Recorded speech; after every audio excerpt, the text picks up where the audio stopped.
Hello, welcome to CIPS Level 4 revision for the Diploma in Procurement and Supply, Module 3, Commercial Contracting, and it's Learning Outcome 3, which is to understand the key clauses that are included in formal contracts.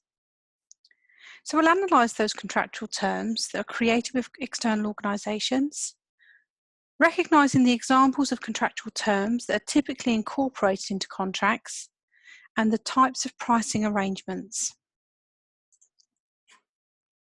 So contracts can exist without terms and conditions being in place, but this can place a purchaser in a position of very high risk.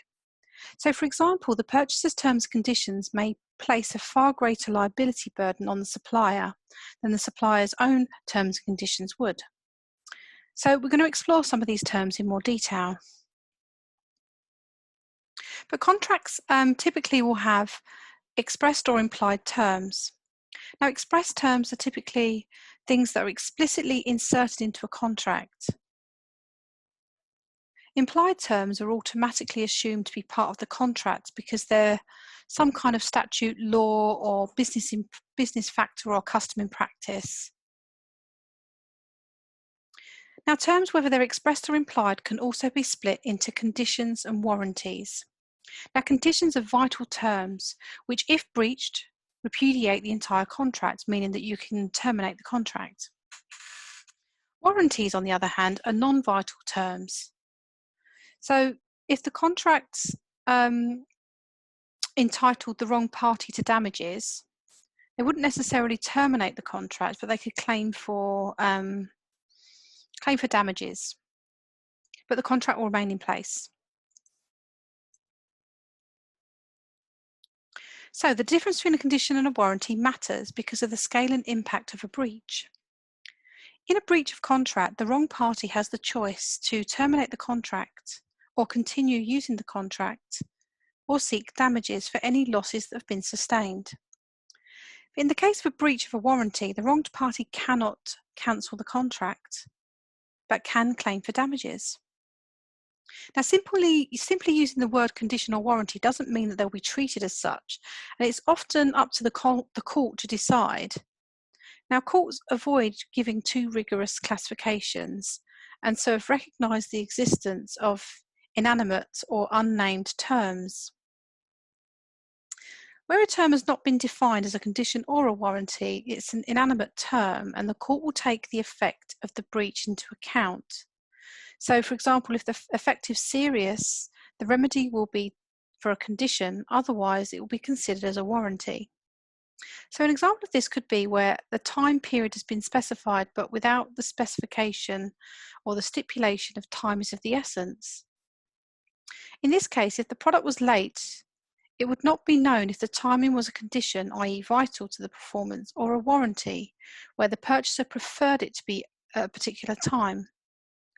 It would then be classed as inanimate and would be for the court to decide the severity of the impact. So let's just look at conditions and warranties examples. So a condition is if you buy a new house, it would be a condition that it was habitable and it meets all the current housing regulations. A warranty, though, would be if you asked for hot and cold taps to be a certain way round. It wouldn't render the house uninhabitable, and there's no legislation breaches. Implied terms, as we said, are ones that are within the contract, but they haven't necessarily been explicitly stated. So they can be implied into a contract by virtue of the nature of the contract. So, for example, an employment contract would imply that all parties have the certain duties, such as paying their employee the agreed salary at the agreed time. It could be the need for business efficiency to make a contract workable, and that's based on presumed intentions of the parties. Or, for an example, a ship could be expected to dock in a safe harbour during a storm, regardless of whether it was contracted to the dock. It could be statute law, such as those governed by the Sale of Goods Act, or a custom of trade, such as both parties could reasonably be supposed to have had the customary terms as their unstated intention. And another example here is the marketing and advertising industry have known stages in the creative production process, and people contracting the agency would expect them to know them. But why do we reiterate implied terms? The second course of action, as you see on the screen, is more common. Restating implied terms in a contract is valuable because it states the intentions of the parties and avoids misunderstandings. This can be especially useful when dealing with small suppliers who may not fully understand the implications of what they're agreeing to, but can be altered to the potential pitfalls when and if they read the contract. In the event of a dispute, a party claiming damages may be better placed if they can show that they took the trouble to express what would normally have been implied by terms.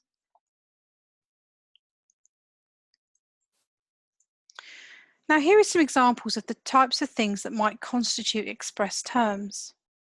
Missing a contractual deadline does not always constitute a material breach of contract, but by issuing a time of the essence clause, a party can ensure that the agreement clearly states the importance of completing the contractual obligations in the time specified.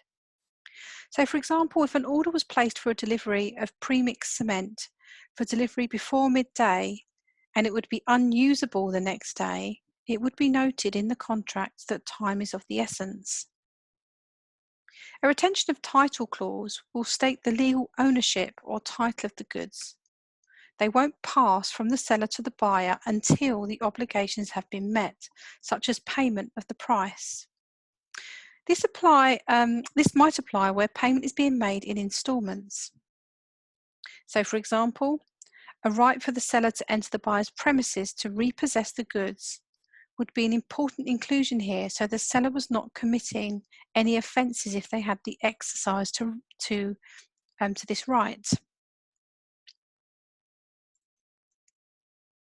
Now, whilst the term penalty is commonly used, legally speaking, it implies some kind of fine or punishment for the contract party who doesn't fulfil their contractual duties. Now, punishment in this way is not legally binding. And for liquidated damages clause to be binding, they should be fair and equitable assessment of damages, likely to be suffered by the party where the other party didn't fulfil their contractual obligations. Now, this assessment should be made at the time of the contract formation, agreed by both parties and stated in the contract. We'll show you how that principle works.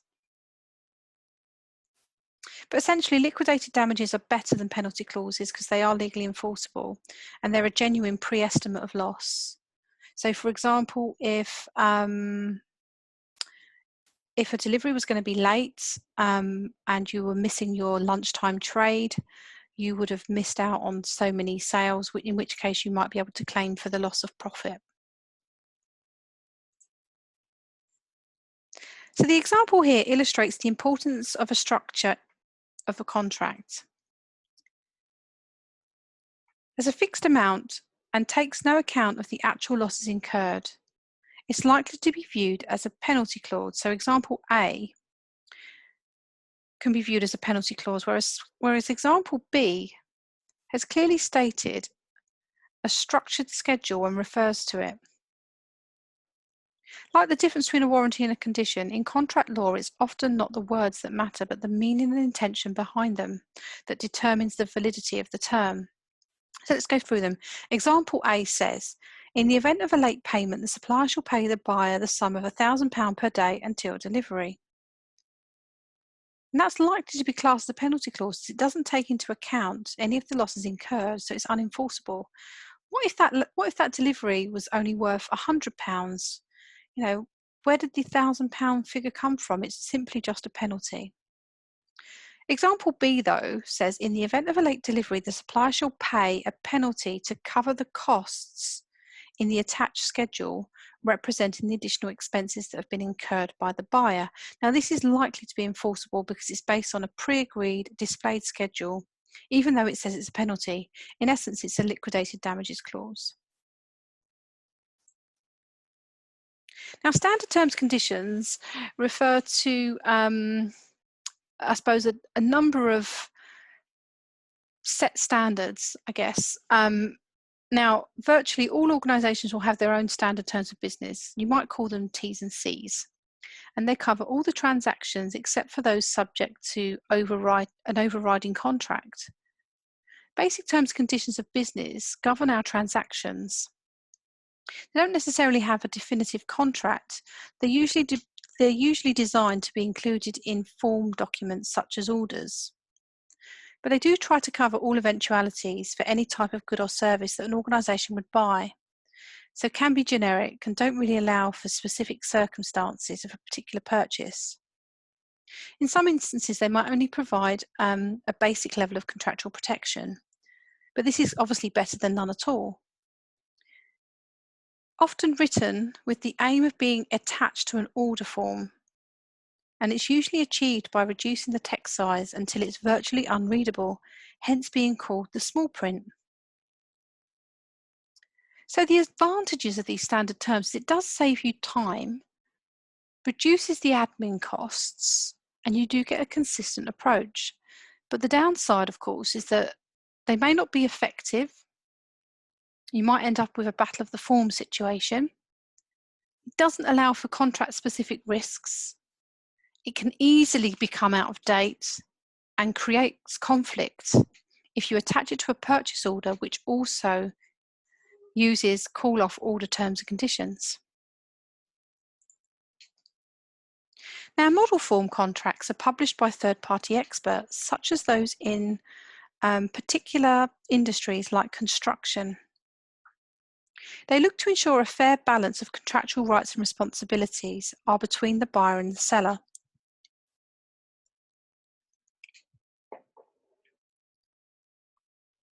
And they are becoming more common in logistics and facilities management.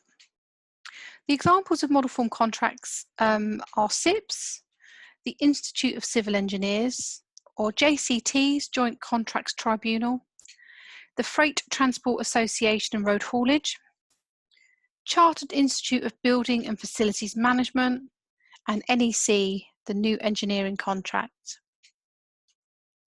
The good thing about this, of course, is that it does reduce the time and cost involved in contract development because you're buying an off-the-shelf solution.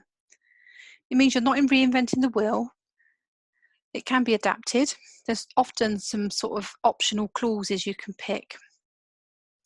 They're widely accepted, reducing the negotiation time and costs, and they are designed to be fair to both parties, so nobody's sort of having more dominant terms than the other. But the downside is it may not be advantageous to a powerful buyer. They don't necessarily indicate or include any special clauses that need to be covered by the buyer's position. You may also need legal advice still, especially if there's amendments or variations. But the biggest cost is training the buyers on how to use the model forms and understanding what's included in them. But they'll include a core clause. They're designed to be used with supporting documents that are project specific.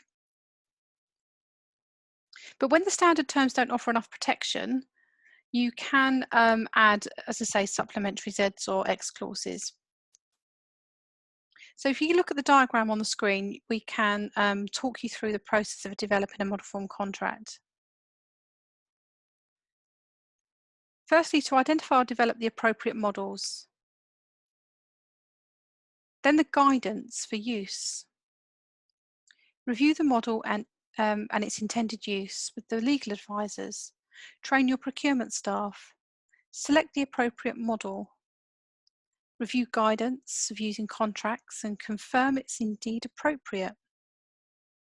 Complete the blanks, options and schedules. Embed the draft contract to your tender or negotiation process. Manage the contract in the normal way, but always continue to review the case law, which might affect how each model template is being interpreted in legal disputes.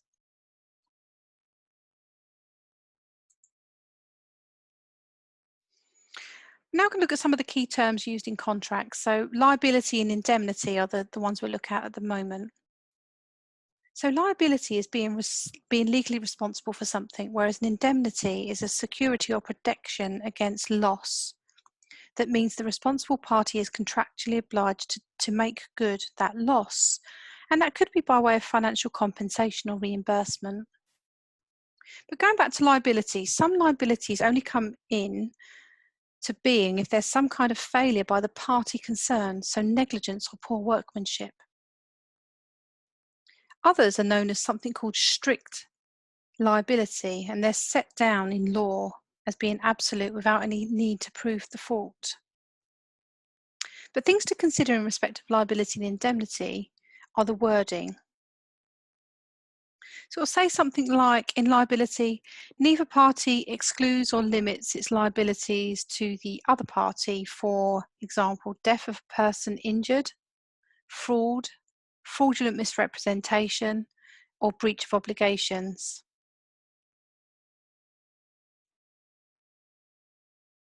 Negligence of the other party's wording would be something like, the contractor shall be responsible for the injury, loss, damage, cost and expense if and to the extent that it was caused by the negligence or willful misconduct of the client.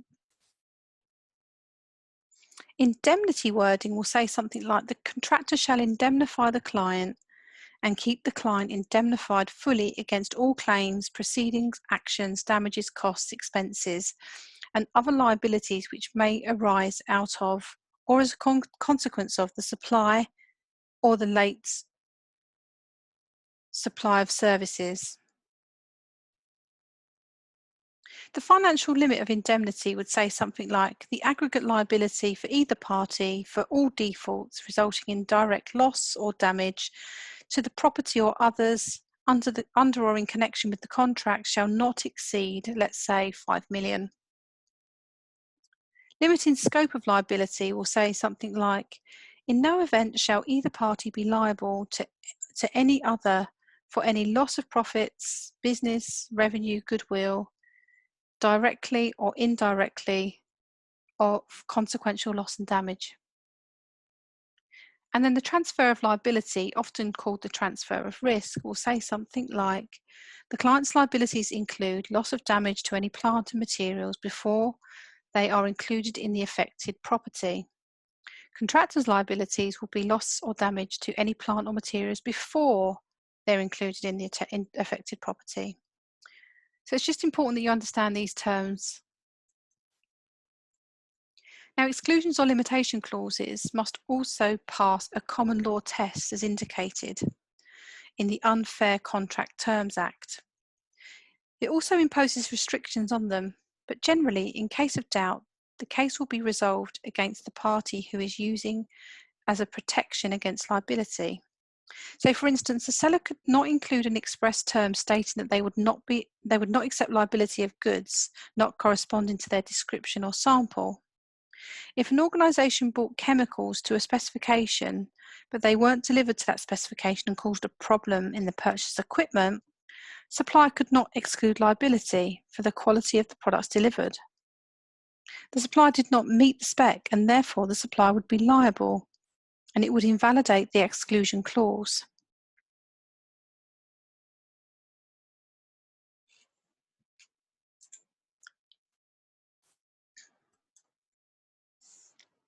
So here you can see liability and indemnity again.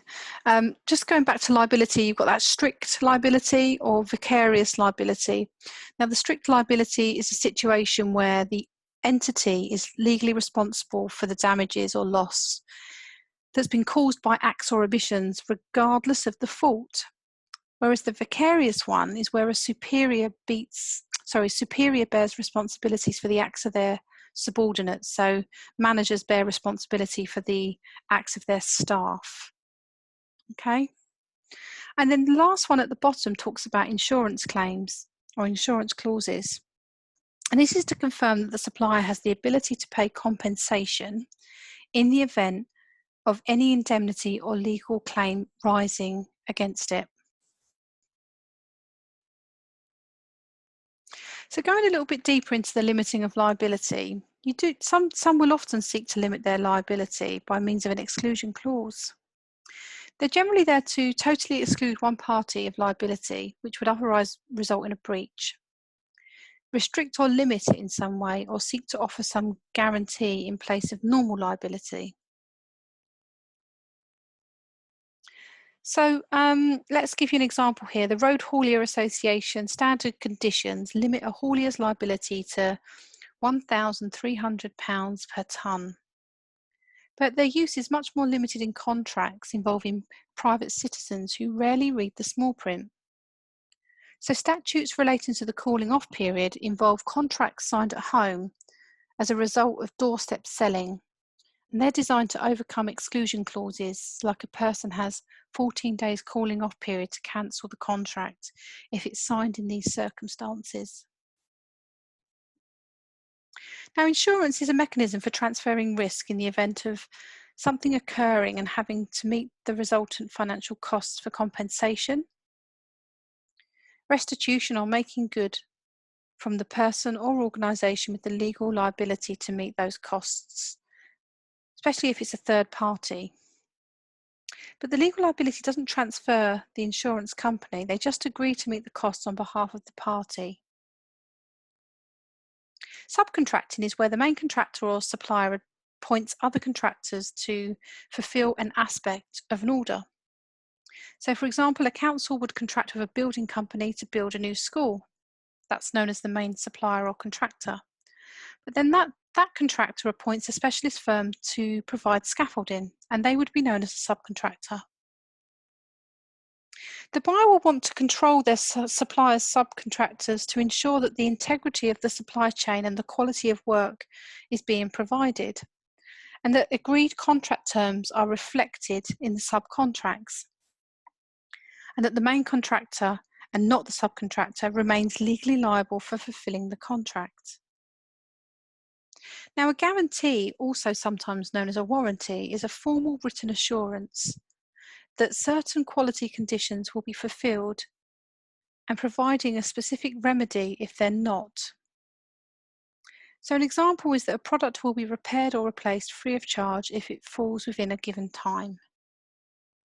And as we've learned already, liquidated damages are a genuine estimate of cost or losses that a purchaser would incur as a result of a supplier failing to fulfill the contract as agreed. So if the supplier delivers late or incompletely. Liquidated damages are specifically indicated to be compensation and not a penalty.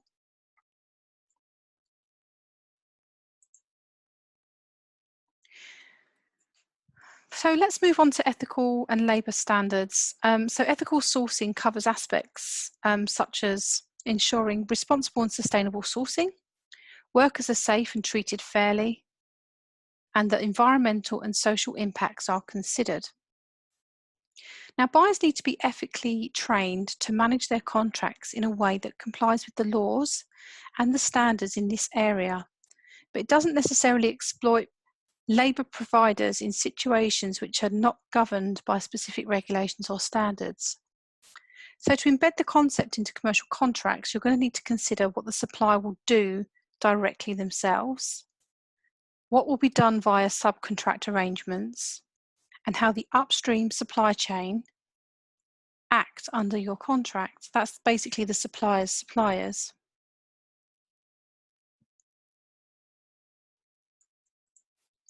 So here you can see some of the requirements of buyers that they may require a supplier to follow or have in a contract from an ethical trading perspective. But notice as well the emphasis on the wider supply chain rather than just the immediate supplier. And this is because the purchaser may incur problems themselves, such as PR issues, or be in breach of bribery or anti-slavery legislation if a subcontractor or supplier further down the chain is following practices that ultimately the purchaser may not find acceptable, particularly in the supply chain, especially if it's international. So do build this into your specification, your selection and vetting process of your suppliers, and as a commitment to supporting the improvements of working conditions for your supply chain, and supporting sustainable profit taking. adhering to ethical frameworks and codes of conduct for relevant bodies, including CIPS, and your commitment to comply with all the relevant laws and regulations. So moving on to pricing agreements, here we can see a range of potential pricing arrangements. Again, you might want to press pause so you can read the words clearly. They start from fixed, unchangeable prices through to profit and cost sharing agreements, together with systems for incentives. It's those that were, if those were there, it's an element of incentive payments or profit or cost sharing that tend to create the complexity within the contracts, as the price can vary. So the terms under which they vary need to be specified in the contract. So what you can see here is high risk versus, or high to low risk versus high to low risk from a product or service point of view versus financial risk.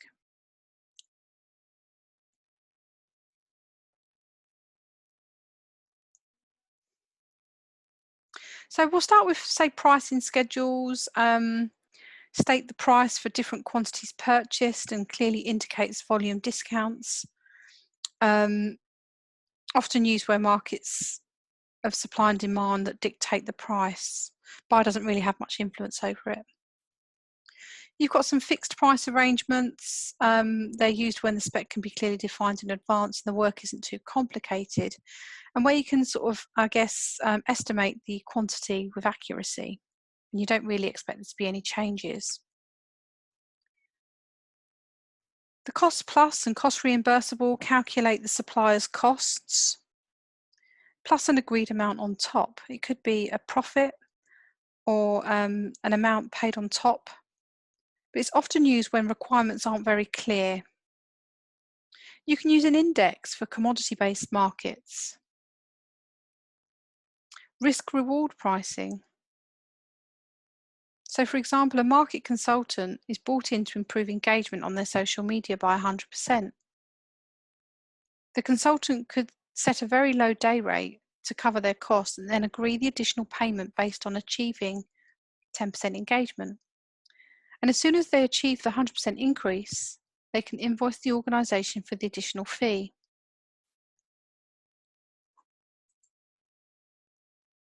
Now, all prices are set in the context of cost. So a supplier needs to know what it's costing them to produce the goods or services that they're going to deliver. And suppliers' costs are a combination of fixed and variable costs. So if you look at the first graph on the left, the fixed costs have to be met regardless of the volume of production. So they're things like your rent, your utilities, your fixed staff costs. The variable ones will fluctuate as production increases or decreases. So if you're, for example, buying more wood or materials, you will need to buy more of them as you build more furniture. Now, for a contract to be sustainable, the supplier must have at least a break-even that covers their cost. So if you look at the second graph on the right, it's worthwhile noting that they must make a profit. Income must exceed cost. And we talked about sustainable profit taking earlier. Now, once the value of the number of units sold exceeds the cost of producing them, the supplier is making a profit. The impact of change to base costs on the supplier or buyer is determined by the type of contract in place. And if a supplier starts to make a loss in the contract, they may start to dispute even small matters, cut corners in quality, or even go bankrupt. And none of this is good for the buying organisation. So that's the end of Learning Outcome 3. Thank you for watching.